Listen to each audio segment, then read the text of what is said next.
So the what I have in mind here is to share with you what I'm calling a networked practice inquiry approach. We come, in a decade, we come from a knowledge-based society into a services-oriented society, and we are fast moving into an automated post-digital era.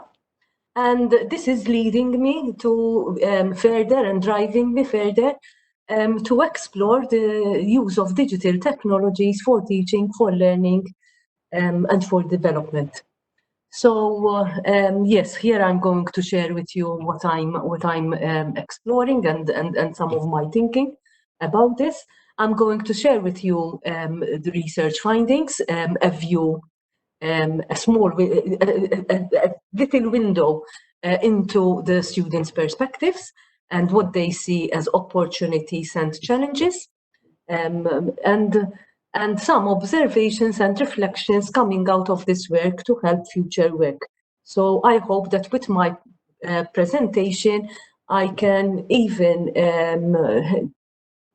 help others in their thinking about their own teaching and learning context settings and ways forward. I hope to leave enough time for questions and discussion later. But feel free, as Mahira already said, to use the chat box to put your questions, and Mahira will give me a signal to stop if there is anything that would be more suited to be answered there and then. Okay, so yes, I'm calling this a networked practice inquiry because I'm bringing together networked learning as a type of pedagogical approach, and the inquiry-based learning as another pedagogical approach. So networked learning, my understanding of networked learning, and there is a small community, a small research community around this perspective. Networked learning is defined as the use of information and communication technologies for promoting connections, learner with other learners, between learners and tutors, and between the learning community, the developing learning community, and the learning resources. So there is valued in this learning community democratic values, the diversity, inclusivity, openness, and here we're talking about educational openness, equity and equality. These are values which, as much as possible, in trying to project a network learning attitude in our teaching and learning, we try as much as possible to take on board these values. So when I'm going back to what I understand by network learning, I see a technological perspective, a cognitive perspective, and a social perspective.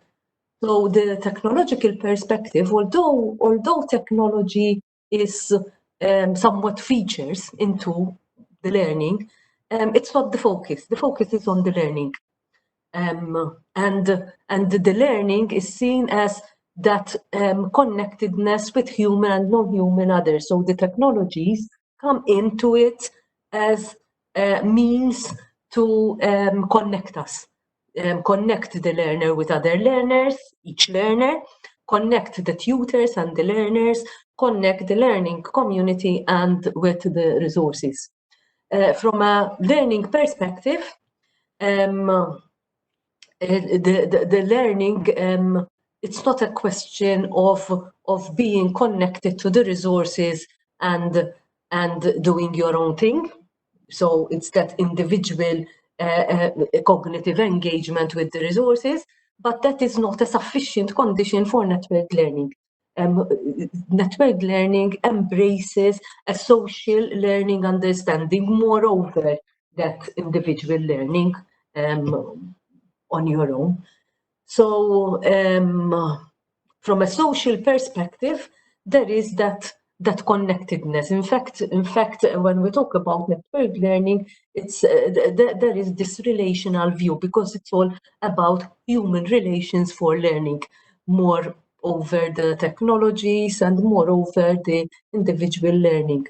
So on a practical level, one has to keep an eye on challenges like oppression, suppression, conformity, division, exclusion, because all these are going to be tensions which we need to address in order to take on those values which I pointed out earlier, of inclusivity, of diversity, of democratic processes. So it's not a question that we overlook the possibilities of problems like this. So yes, that is network learning. Then so that is one approach that I am bringing into this. Then there is the inquiry-based learning, where inquiry-based learning, which is more known, it's a pedagogical approach of integrating learning and teaching with it, and research, where we are inquiring our context, inquiring things which are of interest to us. I make in passing, I note that inquiry-based learning is very popular in the sciences, even in compulsory schooling. But in the late 90s, especially, it came under the spotlight as an approach important for adult education, and especially in higher education, there was a drive to incorporate inquiry-based learning for teaching. So it's a pedagogical approach for opening the ways to students as partners. That is the way I see it. This is the second bullet is I see inquiry-based learning as also another way, apart from network learning, for bringing in the students as partners. Seeing that inquiry-based learning can be a means for students to be exploring even their own questions, as I have there in the picture. So inquiry-based learning, there are many forms of inquiry-based learning. Basically many. There are three main forms of inquiry-based learning: the problem-based, the project-based, and the case-based learning. And in different learning situations, depending on your learning outcomes, you might be picking and choosing different forms, depending on where you wanted to go with the learning in your teaching. So in problem-based learning, the students are going to start with a real-world problem, which is unstructured and open-ended. So part of their task in learning would be to clarify the problem and identify what they need to know to move to a solution. So the focus is actually not on the end product, but on the process and what needs to be explored in trying to find solutions to that real-life problem. The project-based learning, the students would start with a clear specification of an end product, which is usually given as a specification of the learning task. So the students are working towards a product, towards solving many problems as they go along. And the emphasis is on the product at the end, the target, and the application of knowledge in going to that solution. In the case-based learning, the students are going to be exposed to real case narratives, which exemplify concepts and theories. And they are working normally in groups, analyzing the cases and answering preset questions, which get them to reflect, to think on the cases, and to evaluate them and analyze them in a critical way. So the emphasis again is on the process of analyzing those cases. In my work, in this particular instance especially, which I'm going to present here, I incorporated case-based learning episodes and problem-based learning episodes, as I'm going to show you in a moment. So, next slide. So as I tried to point it out, as I was explaining, inquiry-based learning, you have those advantages of reflective practices, critical thinking, problem solving, collaborative skills, communication skills. And these are quite similar to the benefits of network learning as well, in connecting with others and with the learning community and with the learning resources for learning. So,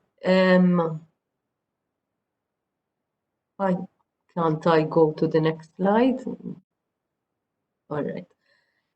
So, course design. And so first I was dreaming of this approach, which I was started to call networked practice inquiry approach. And then I wanted to design and implement a learning design.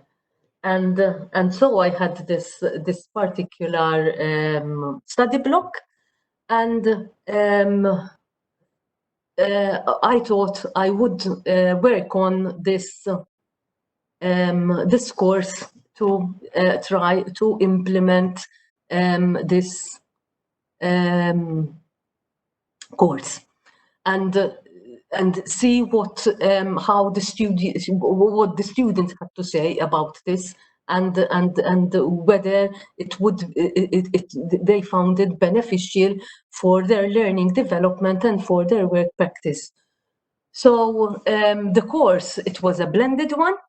We had 11 face-to-face weekly meetings. You tell me 11, why 11? The thing is that the study block had already been approved before this.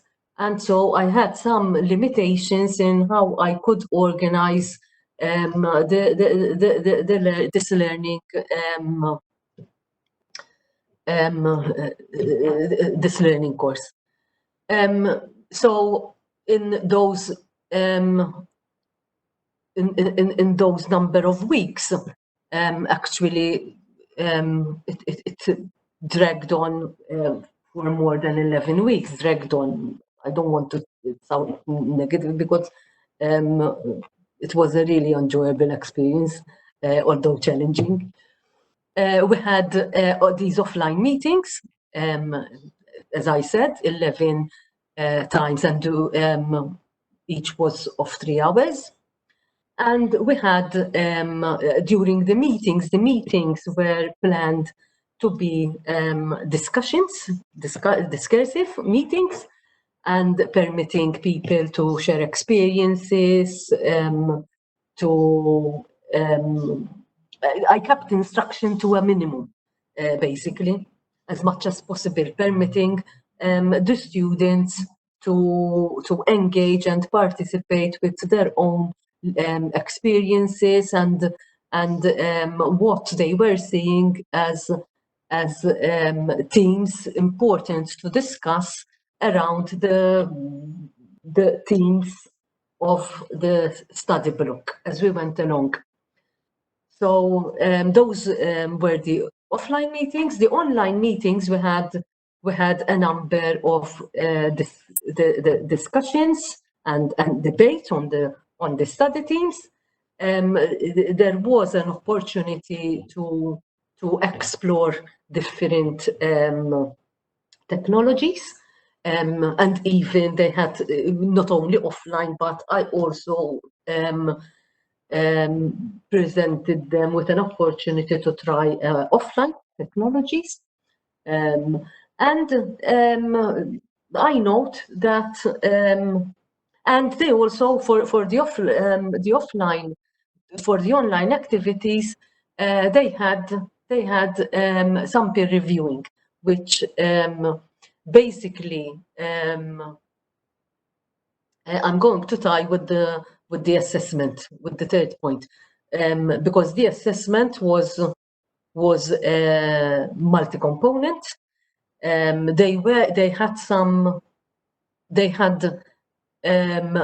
The assessment was basically subdivided into 20% of online participation and online and offline participation, because discussions extended into the online, and the online were extended into the offline.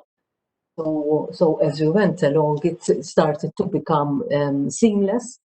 And the 80% of the assessment was based on around, let me say that, around a project, which basically it was a problem-based learning type of inquiry, which they chose to work on. And later on in the study unit, they had to present the work, the draft work, which they did. They worked in pairs to peer review each other's work, apart from the feedback they obtained from each other during the presentations. And at the end of the study unit, they had to write a report of their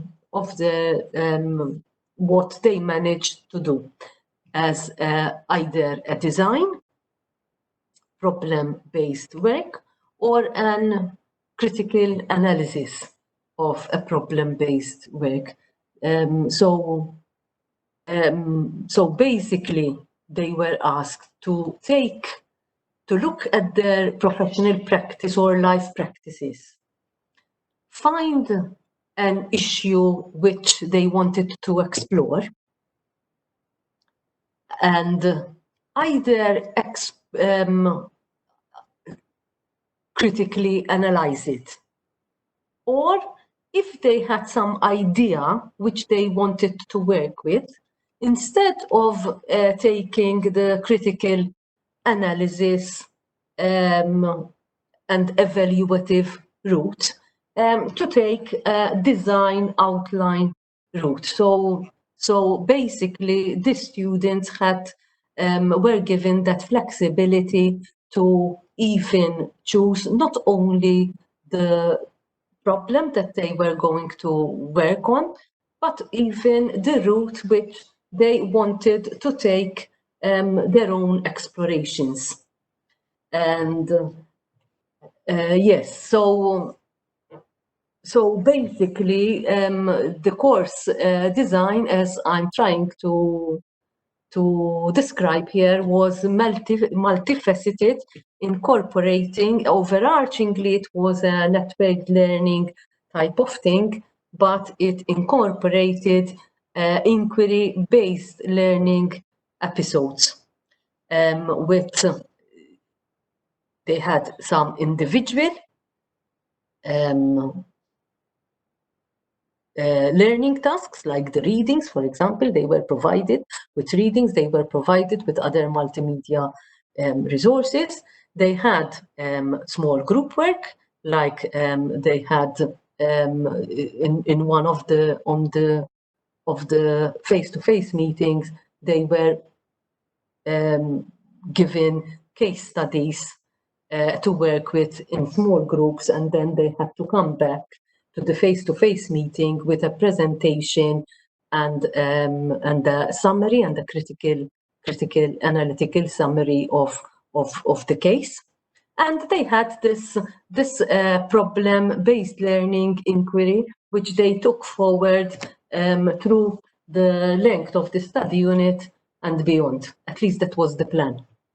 So as I'm trying to show you, there was a lot of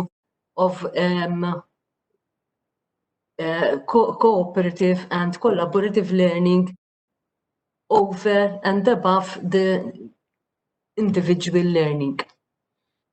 So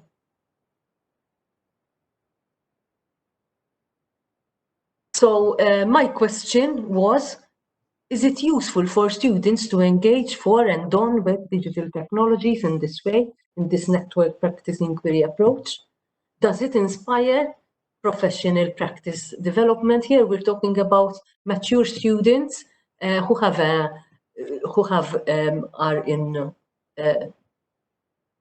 professional jobs.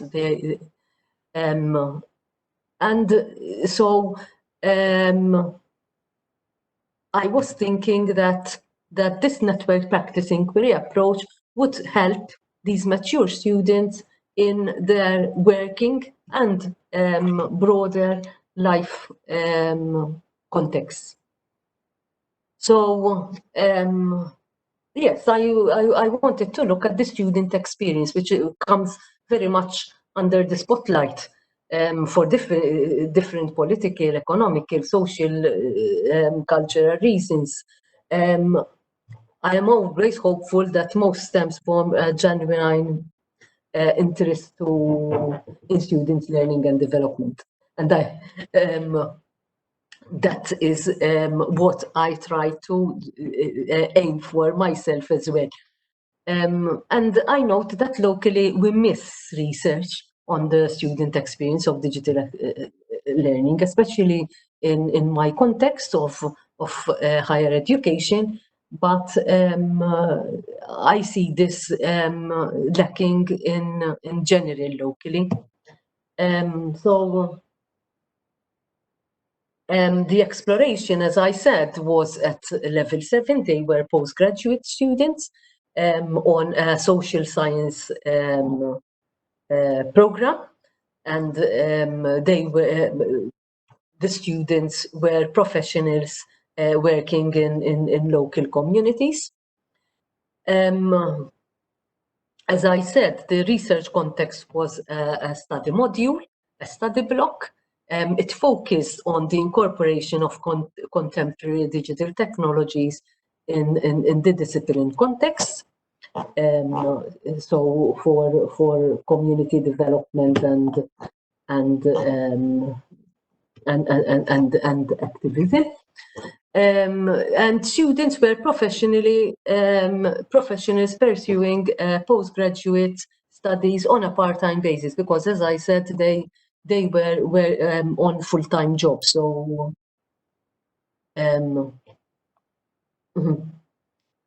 so in presenting my findings here, I'm going to present my findings. First of all, the findings that I'm going to present here, they are based on qualitative research. In the research, I engage both with quantitative and qualitative data generation methods. They had a course evaluation form at the end, asking them about questions to help me evaluate the course. But I also invited the students for an interview past this course experience. And I had a few students who came along after the end of the module, after the publication of results and all that. So we were totally past the module when the students were conversing with me about their experience. And here I'm going to present the analysis of this qualitative component of the research. I did thematic analysis, and here I'm going to present what came out of the thematic analysis. And in trying to put it all together, I used a framework which I'm not bothering in this in this particular presentation, as it is beyond the scope to go into it. Basically, this theoretical model permitted me to sort out the themes in terms of the set design, the tasks, and the social learning perspective. And here what I'm going to present is their lived experiences in terms of set design, the epistemic, the tasks, the epistemic design, and the social design aspects of their evaluation. So in the lived experience, basically, what the themes that came out were the shift from normal lectures, because the lectures, as they said, were not lectures. The readings, okay, they were familiar resources, but as I'm going to point out in another slide as well, there was a shift there as well. And the online spaces for discussion and for sharing. So yes, the set design was shifting from what the students were used to, the places, the spaces. The students were seeing that these were shifting, and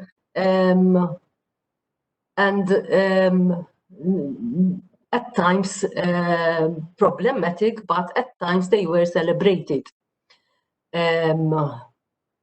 Especially the lectures, not lectures, they were celebrated because they have become discussion spaces.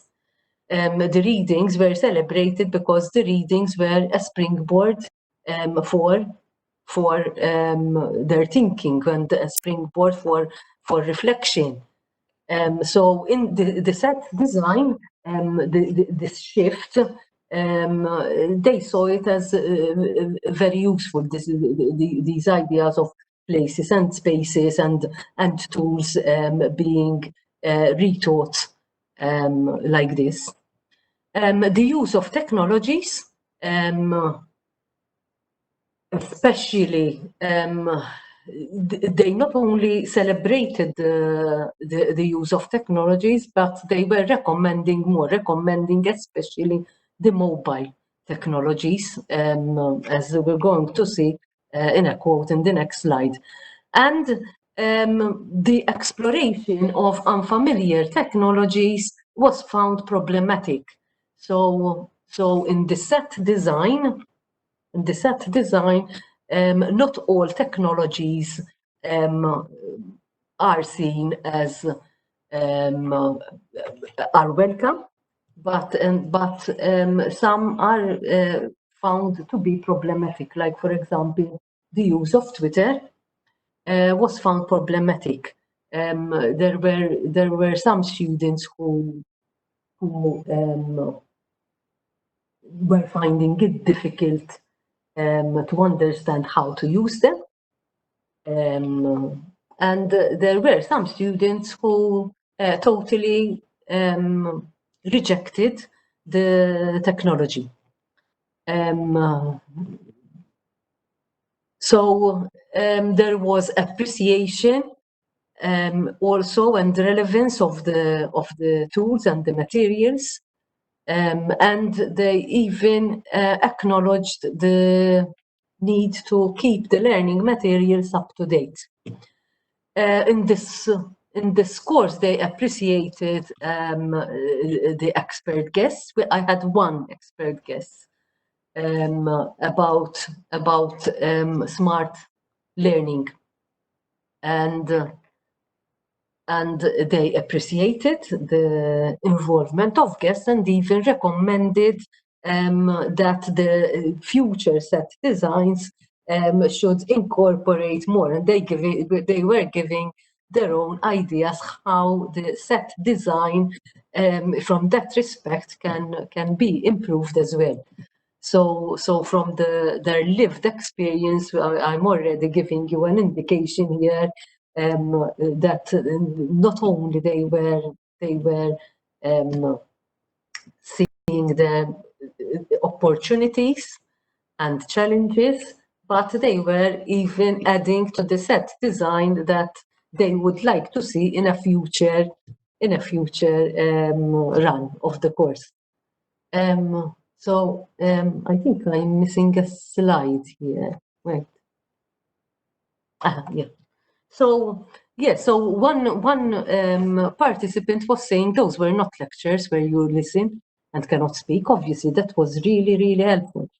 That you talk and we are all expressing ourselves. The thing was more interactive, so the students were seeing this shift.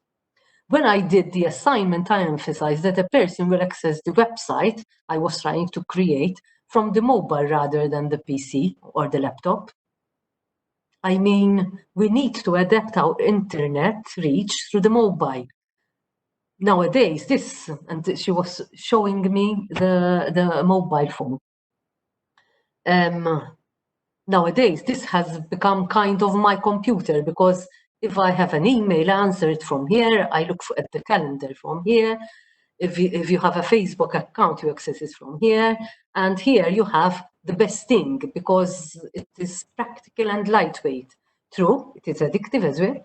But when I wake up, the first thing, I use it to check the time, I check the notifications, I see what I have to do. And before I go to sleep, I do the same thing, because you are not going to take the laptop to bed, but this sits next to the bed, to your bed. There are negative attributes to it. Nowadays, people check things, access websites, use applications from the mobile. So the student, she was reflecting even on her own life experience and seeing the value in not only the incorporation of technologies, but even the type of technologies and the type of access of these technologies. So when it came to the experience of epistemic design, when I say epistemic, I say the tasks which are going to engage us cognitively for learning. So there was this theme of the lectures as discussion spaces and expressing your thoughts.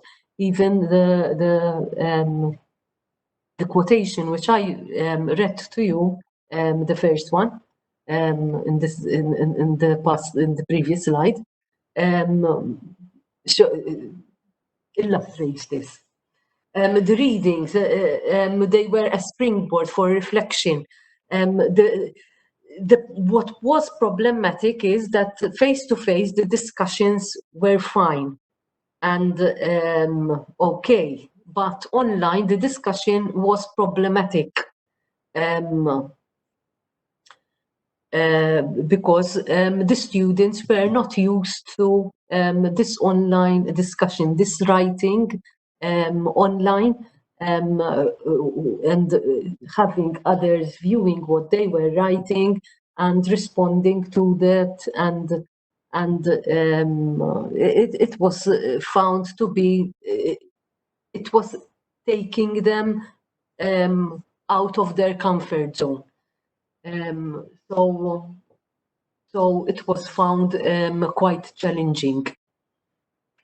So, as I said, they were seen as opportunities and valued for learning, but at the same time, this shift from what they are used to was causing problem, was causing anxiousness. They were finding them problematic. Because as we will see in a quote in a moment, for example, this writing online, you're not going to say something silly.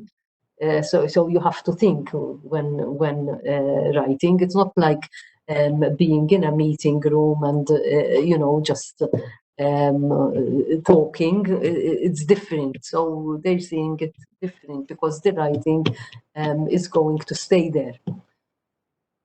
The case-based event, the working in small groups, this task, they found it as an opportunity because the case was the cases they found them inspiring from their learning, and they and they were gaining ideas. And what was celebrated was that the case studies were on projects which had a digital component,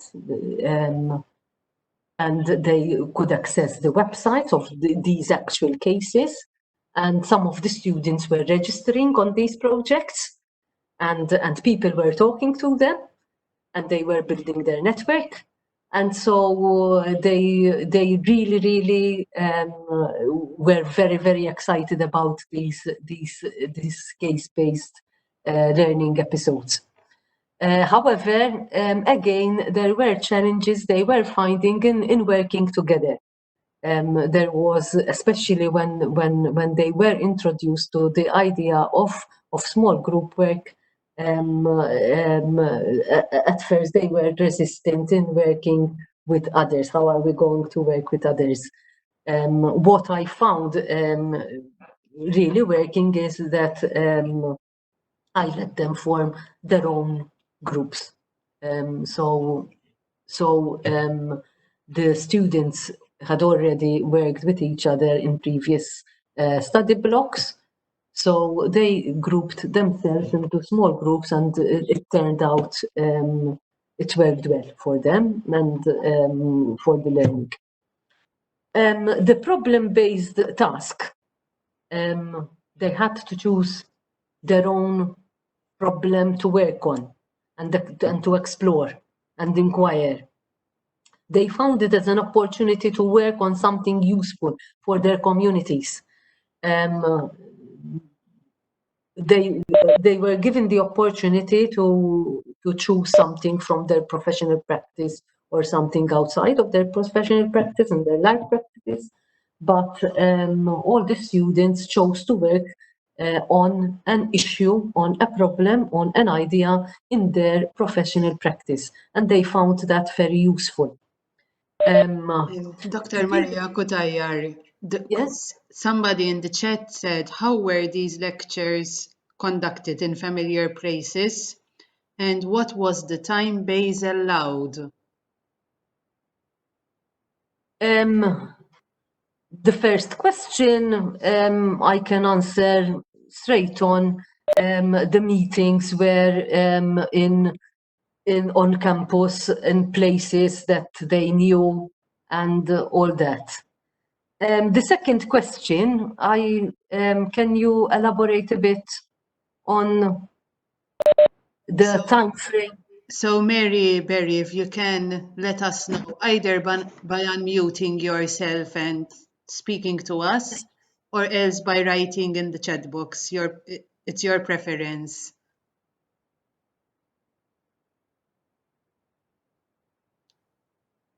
I don't have the chat box at the moment. So it's the can be heard? Yes, we can hear you. Hi, Mary. So good morning. And what I mean by the time frame allowed for these lectures, and then the following the sequence. I mean, how long did they take? How the time allowed for the students to come to their conclusion, and also was there a time frame? Was there a time limit for all these things to take place, or they were, Yes. Yes. Basically, the study blocker at the university runs, baby, yes, it's my fault. It runs for a number of months. And for this case, it started in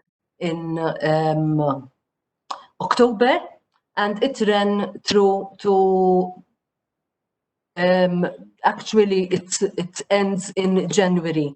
But the students, and I let them choose the time when to hand in the final report, and they chose to hand it in December, in mid-December, just before the Christmas recess. So for the problem-based task, at the beginning of the study block, in the first session, they were given a description of the course, and they were given a description of the assessment as well. And they were even asked to start thinking about it. And into the third week, they had to declare to the rest of the group what they were going to work on. And in fact, in I think it was the fourth session, we had during the meeting, they were talking about what they were going to work on to clarify what they were working on for themselves and for others, because talking about them, but about a problem you want to explore starts to clarifying for you what you have to work on. Then later on, at the end of November, so they had about 1.5 months to work on this. They worked on the problem, and then at the end of November they had to do the presentations.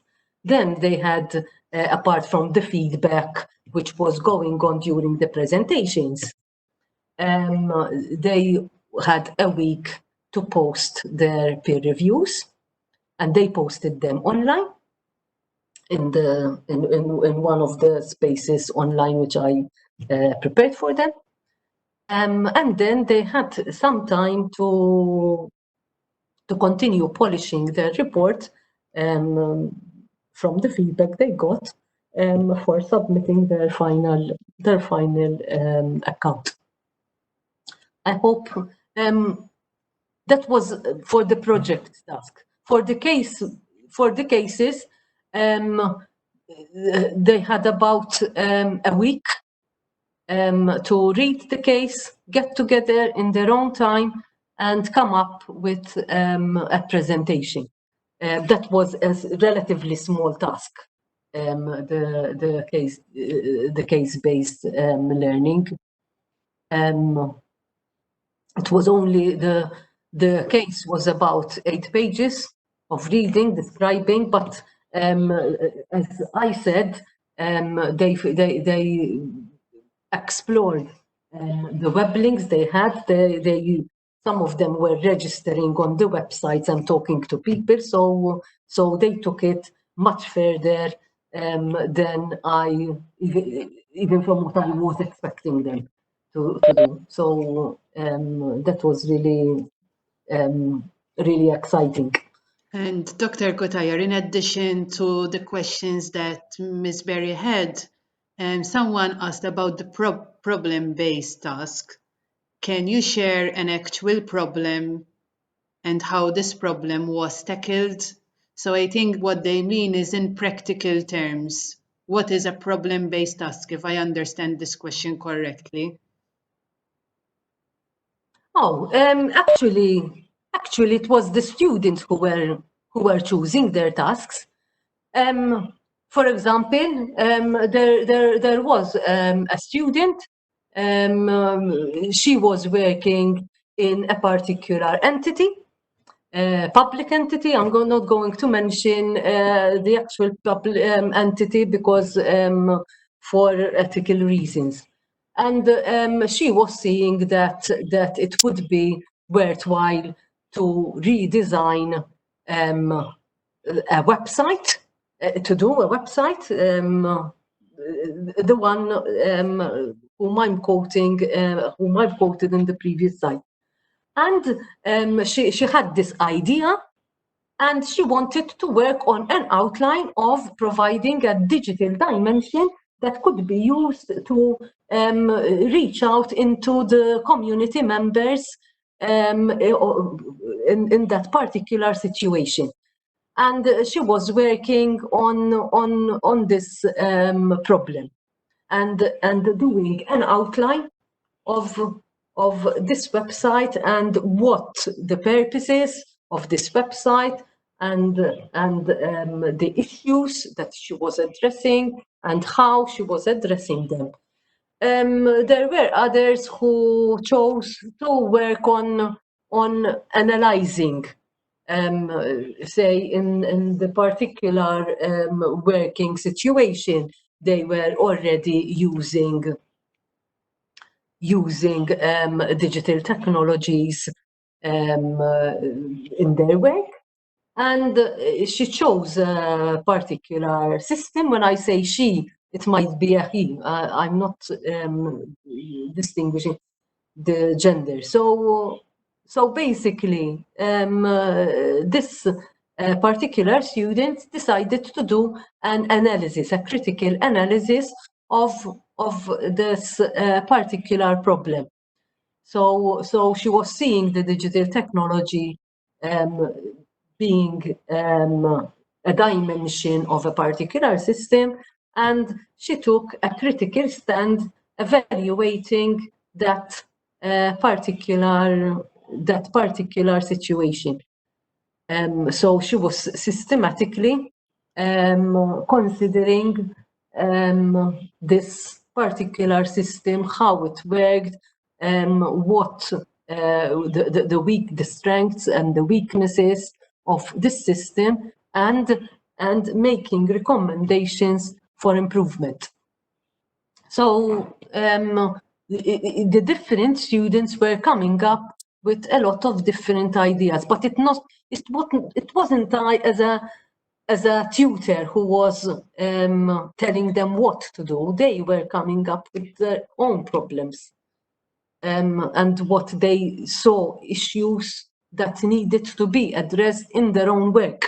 And I gave them the opportunity to choose from their life context, but basically they were choosing to address issues from their work.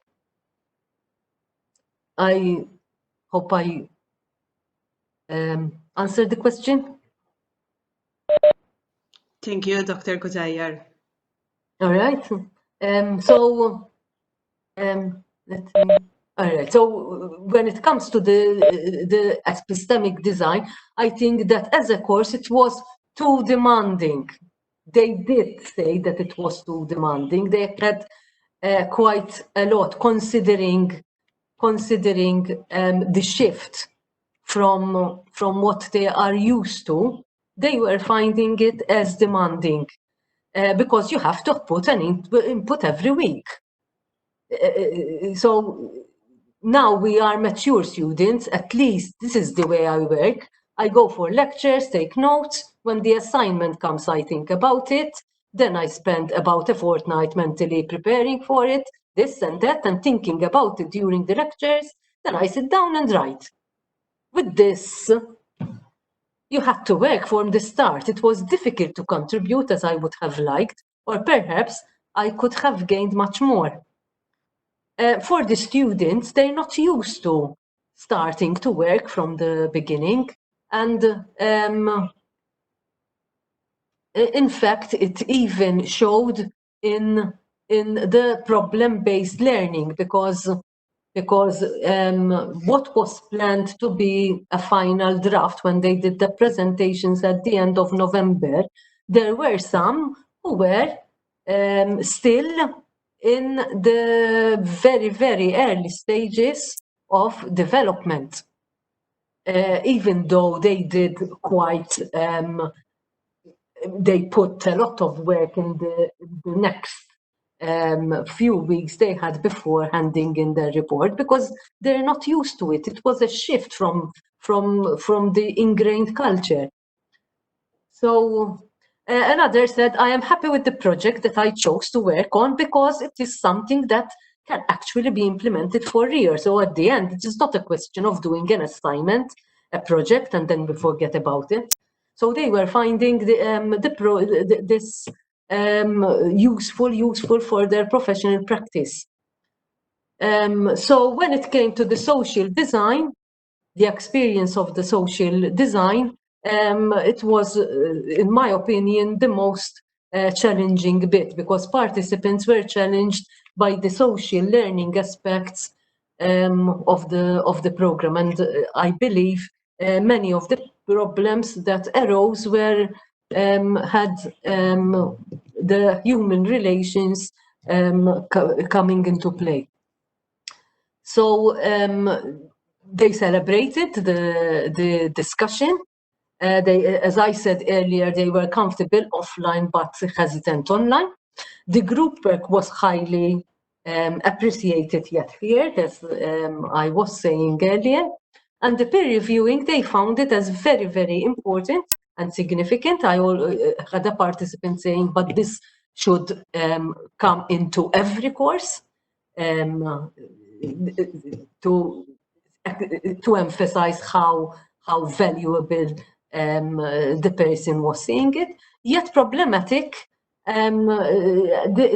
demanding maturity to accept the criticism of peers, of fellow students. So at the same time, it was seen as an opportunity for learning. It was being seen as problematic to be criticized by a student for your learning, and that is an issue. So although I was very outgoing, I am very wary and shy. I was very self-conscious when writing in places where everyone can see it. I tend to hold back from writing, and I start saying to myself, but am I correct in saying this? It is as if my self-esteem in this respect is a bit low. So that of the writing and having to write things that make sense was a bit stressful. And how much are you going to write online? For example, when we get into a debate, I am not going to say to write something silly. So this is what I was telling you about the challenges they were finding in that shift into the discussion in the online space.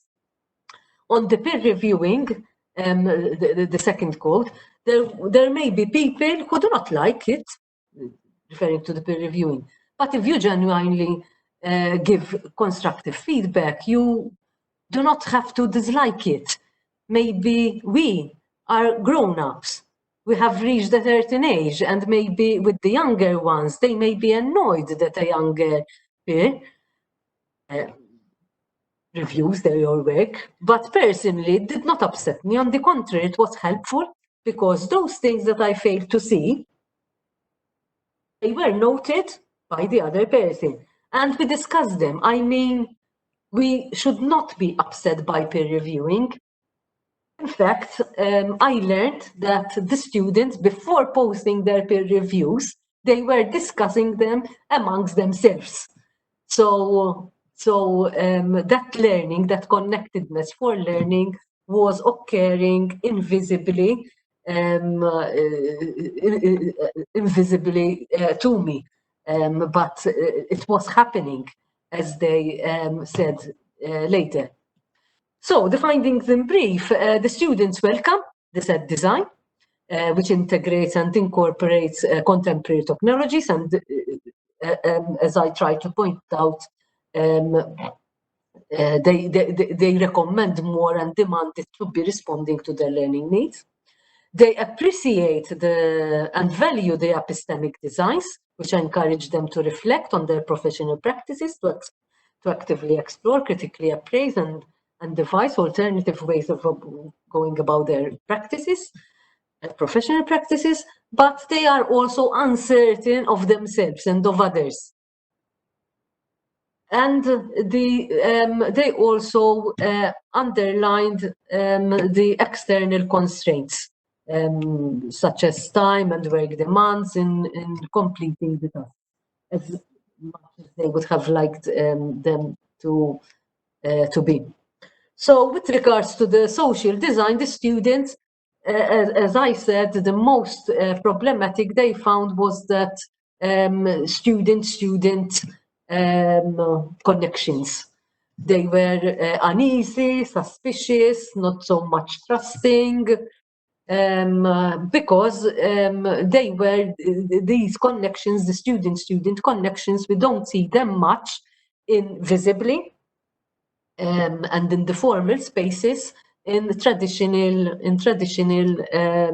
teaching and learning methods.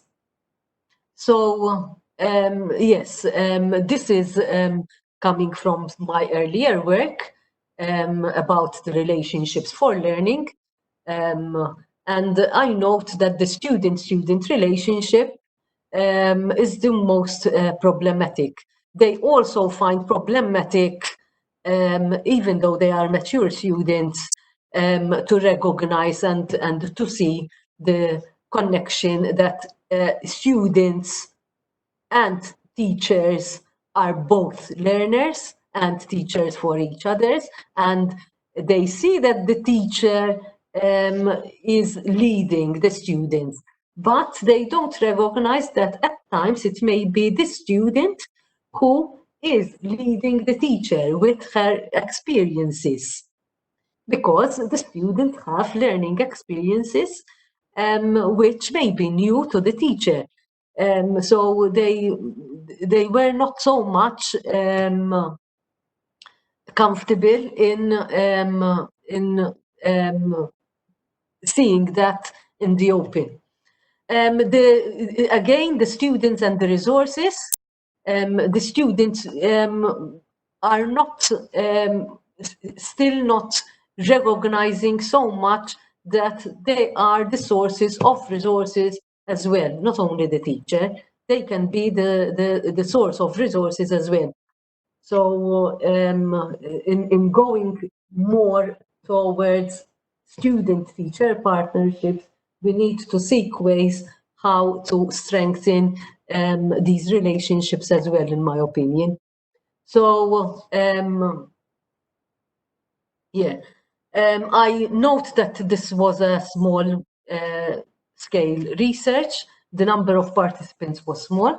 I only had 2 students coming forward for the interviews.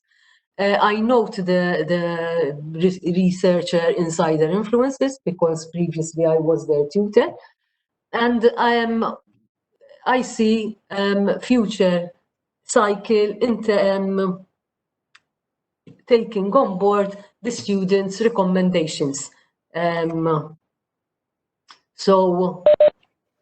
So the students involved more in the learning design of the curriculum and the assessment.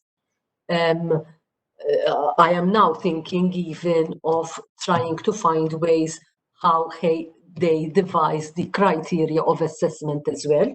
That would be another step forward in this exploration.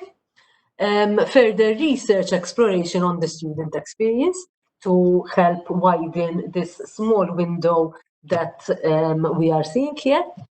And also to persevere in the cultivation of learning places, spaces, and connectedness wherein students, as one student said, think and dream. So, sorry, I took a bit longer than intended. But this is some of the work that I have been doing with my students, and I hope to continue elaborating on